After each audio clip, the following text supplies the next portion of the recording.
So the other school of thought is, well, what about reusing the cylinder head bolts from this cylinder head that I pulled from the car that didn't have a problem? Well, here's the thing. This set of cylinder bolts cost about $30. And the head gasket itself cost $50, and the customer is paying approximately $400 total to get this stuff done. So for $30, do we really want to risk doing this over again? My answer, no. And sometimes these bolts can get pretty expensive. On a performance engine, which this most certainly is not, you can talk $8, $9 per bolt. You could do well over $100 in cylinder head bolts. But again, your gaskets are going to be more expensive in that case, your intake manifold gaskets. My opinion, just buy new cylinder head bolts, but under no circumstances should you use the ones from the damaged engine. And I think that you'll have to agree with me that that's a very logical conclusion. Now, if you do reuse the bolts for whatever reason, definitely, without question, clean the threads on the bolts by doing a chaser with a thread chaser on them. If you do not do that, then you're just guaranteeing that you're not going to be able to evenly torque them. And even if you do that, well, you still may not have even torque, or you may have even accurate torque, but not the strength that you would with new bolts. I'm going to use these new cylinder head bolts, but I'm going to show you another thing too. What I'm doing is I'm looking in the bolt holes and seeing if any of these bolt holes pass through coolant passages. And in this model, they do not.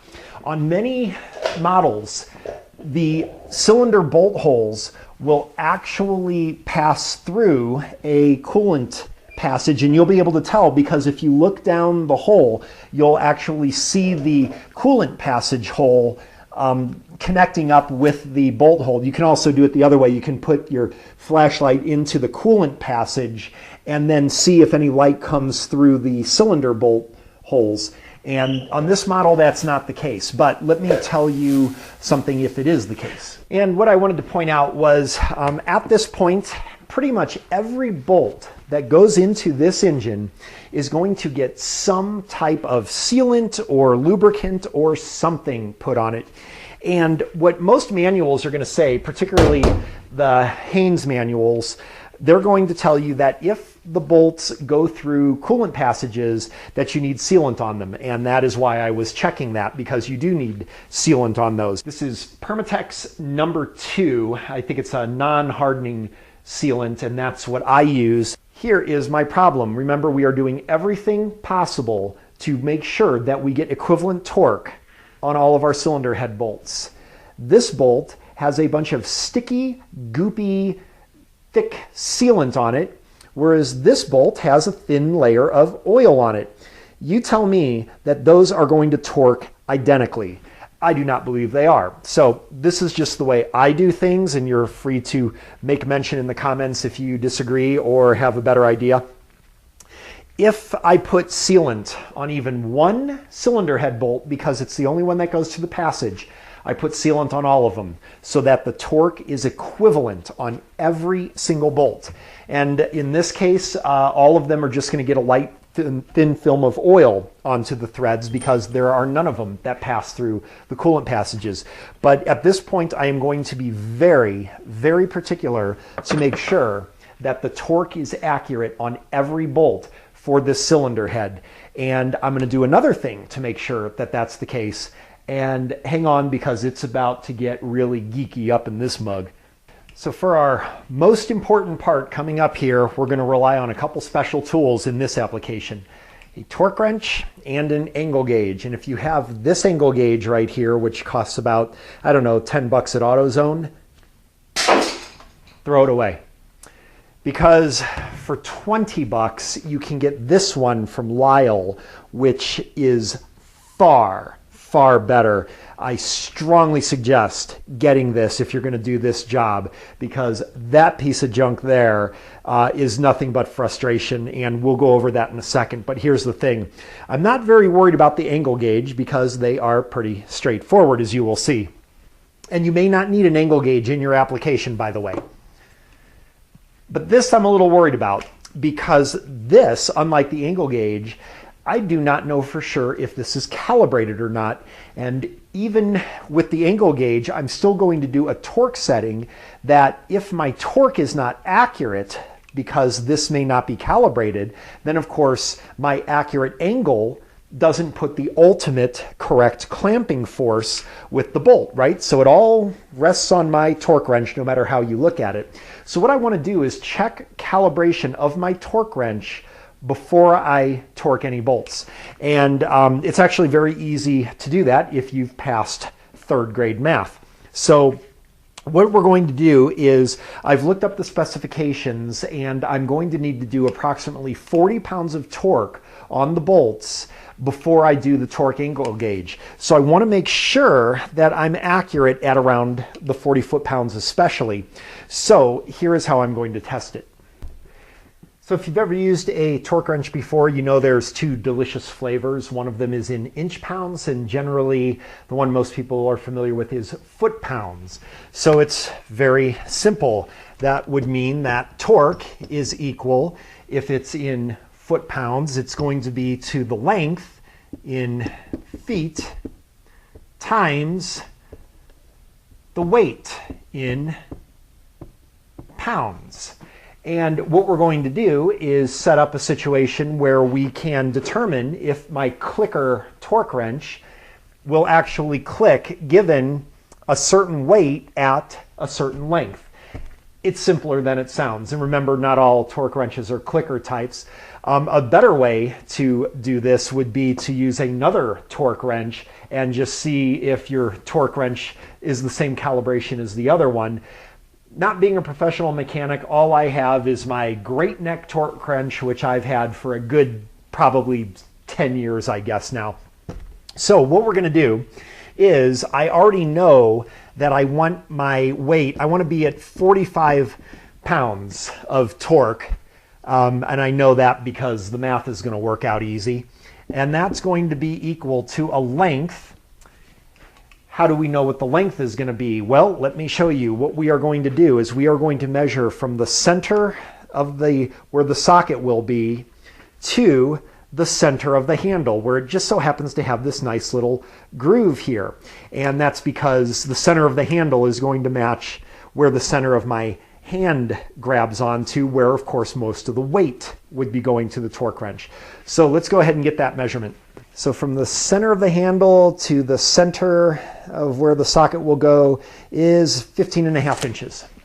So 15.5 inches, we will have to divide that by 12 to get feet. Divided by, it's going to be around 1 point something, 1.3. So we've got 1.3 feet times, and we don't know what the weight is going to be, so that's going to be X.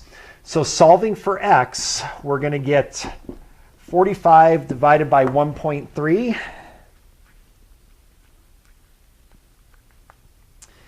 34.6 pounds. So we're going to do X equals 35 pounds. So what that means is if I put 35 pounds of weight on that line and set my torque wrench to 45 foot-pounds, it should click. And it should not click if there's much less weight than that. And obviously it would click if there was more weight than that, but what the idea is, we want to make sure that it doesn't click until we add just about 35 pounds. So what I've done is fixed my torque wrench onto a lug nut here, and I tried to get it, well, about as even as I can, about as level as I can. And I've got 35 pounds of weights here. And I'm going to go ahead and very gently place this onto my torque wrench and support it. And then I'm going to just let it go. Okay, and it did not click. But then what I'm going to do is take my pinky and just barely push, and it clicked. And I probably put no more than 2 or 3 pounds of pressure, probably not even close to that. So let's try that again. Let's unclick it and set it, and then just barely touching with my pinky. So that means my torque wrench is pretty accurate. I'm pretty comfortable going ahead and tightening these cylinder bolts now. So admittedly, that was probably a little nerdier than what you'd normally get in your cylinder head videos, but I believe if you take the time to do this, you will only do this job once. But if you don't check the accuracy of your torque wrench and you reuse your cylinder head bolts and you don't prep your surfaces and measure them up and everything like I showed in this video, in my opinion, you are straight up cray-cray. All right, let's get this cylinder head on. So the first thing we're gonna do is there'll generally be two little locator dowels, and I'm just going to hammer those in with a rubber mallet. Make sure that they're in flush and straight. And one last wipe off to make sure that our surfaces on both the block and the cylinder head are spotless and grease free. And the cylinder head gasket will need no sealants or anything. It's going to go on perfectly dry. Of course, I'm going to have the correct side down and it's going to go on this way, but before I do that, I'm actually going to clean the cylinder head gasket with some acetone just in case there's some oil or grease on it from the manufacturing.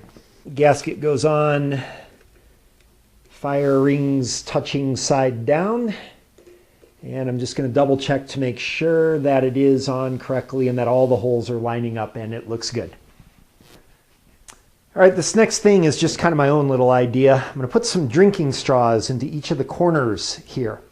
And the purpose of that is it's going to help me to line that heavy cylinder head up, because what I don't want to do is rub the cylinder head around looking for the locator dowels and scratch up the bottom of my cylinder head or scratch up the gasket or anything. I just want to lower it straight down and get it the first time.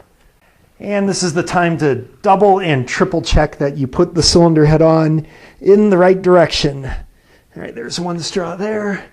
Where's my second guy at? Right there. There we go. And that should help to settle it. Okay, and all right, that's already settled in. I didn't even feel it settle, but that's in there. And then the straws come back out. And we're ready to add some bolts. And one of the things you're supposed to do is put a little bit of oil on the surfaces where the bolt heads go. I actually use grease instead, and that's for actually a couple reasons. First of all, I think it works better. The idea is that you don't want the head of the bolt grabbing onto the cylinder head surface and causing a little bit more friction, which can affect your torque. I think the grease does a little better job than the oil. But the second reason is, remember, we have not secured down this cylinder head. So I really don't want oil running down those bolt holes and possibly contaminating the head gasket because it's not clamped down yet. So I think the grease is just a little safer too. And this model actually uses some little spacer washers. So I'm going to go ahead and position those and also grease up both sides of them as well. And a little bit of oil under the threads, and I like to use my finger to kind of rub it in. Again, I don't want this oil all runny all over the place. I'm dropping it in between the head and the block where I don't have the cylinder head gasket clamped down, so I do want to be conscious of that and not get oil onto the gasket. And almost done here. Again, the whole point of this, I'm trying to treat every bolt the same so that we get exactly the same torque. The worst thing that can possibly happen to you when you're in the middle of this procedure is you're almost done and you go to torque down one of the bolts and it grabs and it's different than all the other ones, and now you're concerned if you didn't torque that one the same as the other bolts, and you got to live with that because it's already too late. You've clamped down the head gasket, so we're trying to do everything possible to prevent that tragedy from happening. And now I'm just going to go ahead and just snug down just until they touch the top of the washers.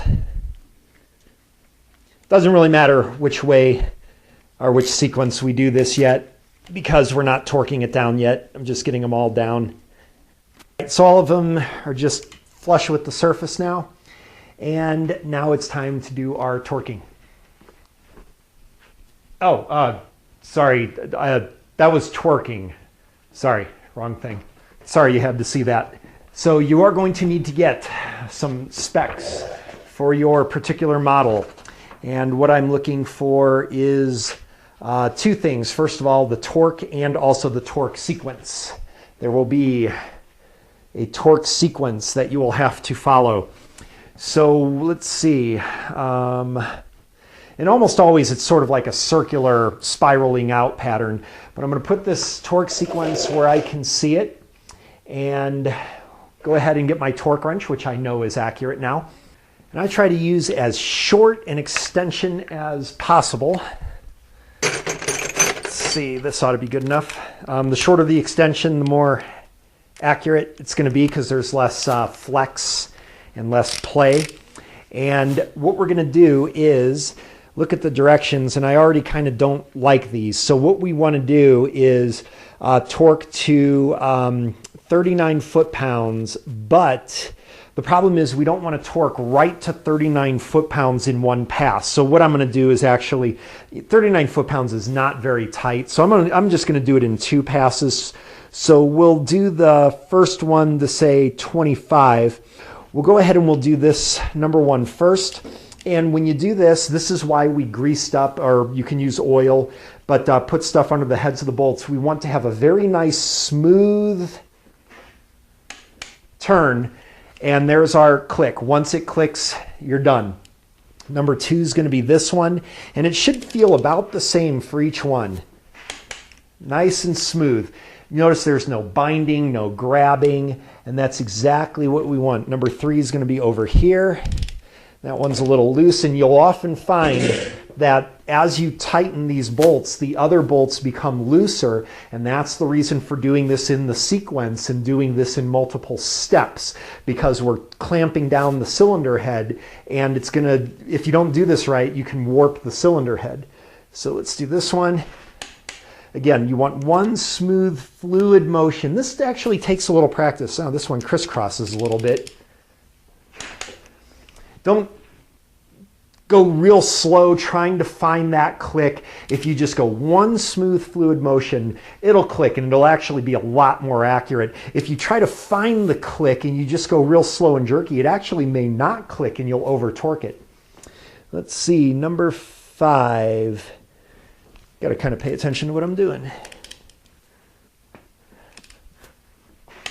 I just finished all my 25 foot-pounds. What I'm going to do now is I'm going to again go through the sequence at my 25 pounds and just make sure that we're at 25 pounds on each one.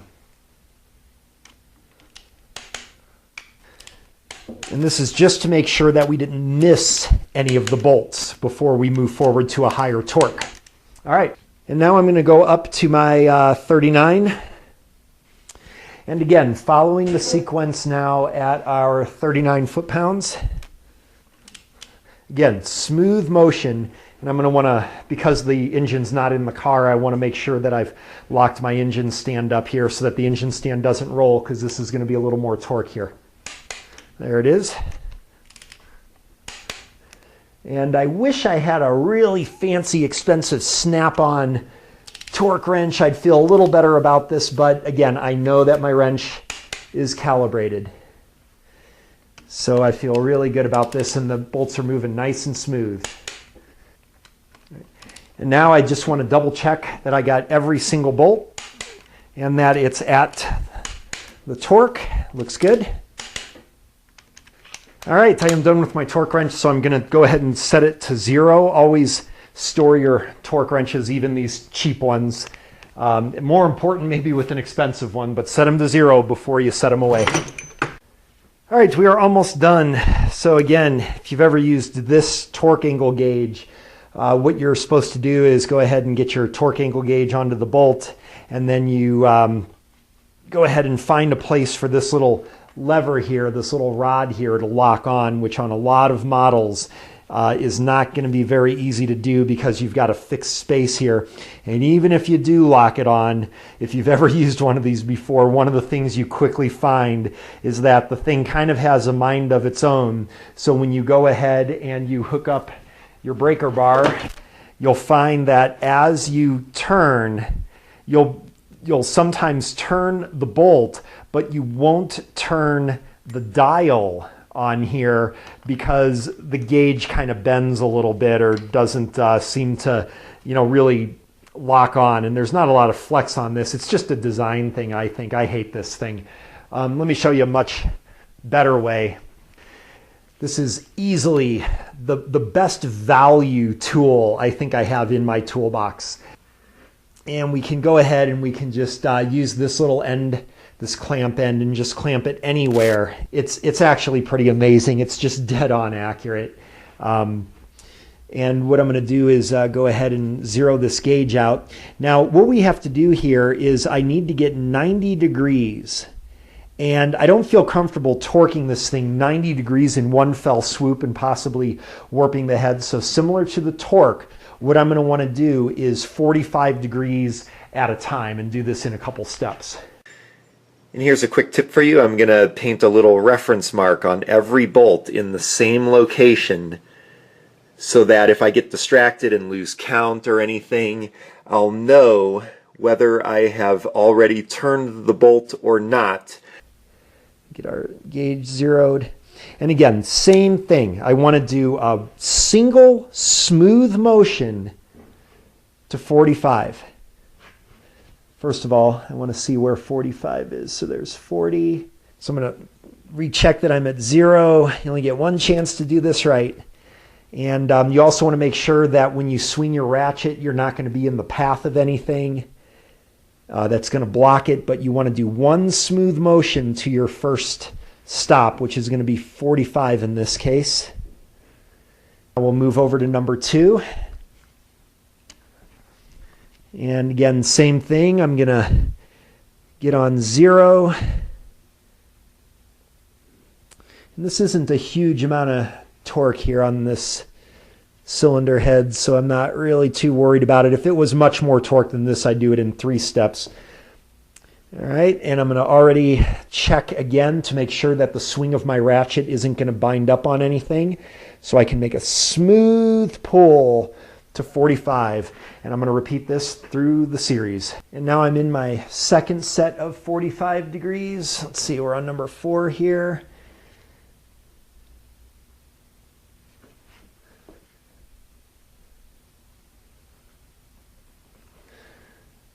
All right, on number 8 here out of 10. And I'll tell you, this is one time when you really want things to go smoothly without a hitch. But notice how the bolts are not making any crackety cranking sounds and squeaky sounds or anything like that. Number 9 is over here. Everything is just going real smooth and accurate. Every bolt is getting tightened exactly the same.